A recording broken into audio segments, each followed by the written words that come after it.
ที่ทรงสุขที่สันติภาพทุกทำลายโรคแต่ครั้งแห่งความเชื่อไรายเราลุกขึ้นสู่เราต่อสู้เราआज आम्ही जेवायला कुठे आलोय माहितीये तर थायलंडच्या घरगुती खानावळीमध्ये. आणि इथे आल्यावर मेनू कार्ड आम्ही फक्त बघितलं आणि मेनूंचे फोटोज बघूनच आम्ही फूड ऑर्डर केलं. याचं कारण तुम्हाला कळलं असेलच. हा बघा, हा यांचा देवारा आहे आणि इथे हे लोक त्यांच्या राजाची म्हणजे त्यांच्या किंगची सुद्धा पूजा करतात. त्यांचा फोटो लावतात आपल्या घरात.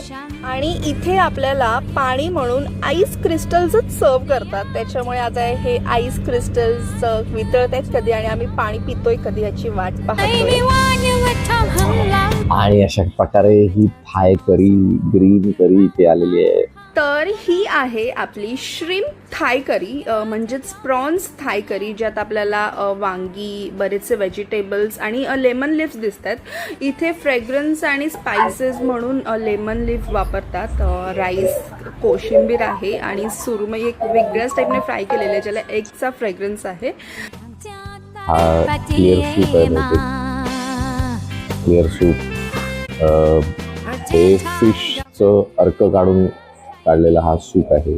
मला खूप एक्साइटमेंट झाली आहे. कधी एकदा तुटून पडतं असं झालंय मला. विकतचं फुकेट माझ्यासमोर ट्रेडिशनल रिजनल डिश आलेली आहे. आता मी आणि दीपश्री मस्त ताव मारूया. इथे छत ताव मारणार आहे.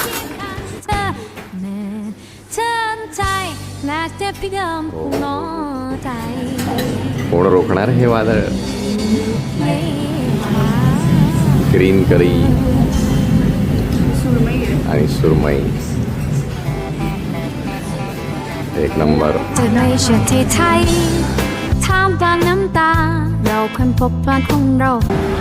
उकडलेले पदार्थ एवढे झेपत नाहीत.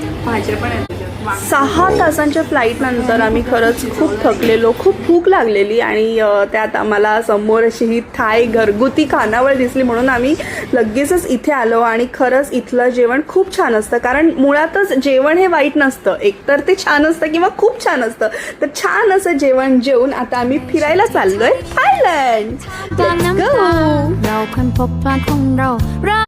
तर इंडियन्स जेव्हा थायलंडमध्ये जातात तेव्हा काय मज्जा येते हे बघण्यासाठी माझ्या चॅनलला लाईक आणि सबस्क्राईब करायला विसरू नका. तर भेटूया थायलंडच्या पुढच्या सिरीजमध्ये आणि अशाच मजेदार एपिसोडमध्ये. धन्यवाद. Bye bye. टाटा. ประเทศไทยของฉันเรายืนเคียงข้างเธอในยามที่เธอต้องการที่มีโดยเราจะก้าวข้าม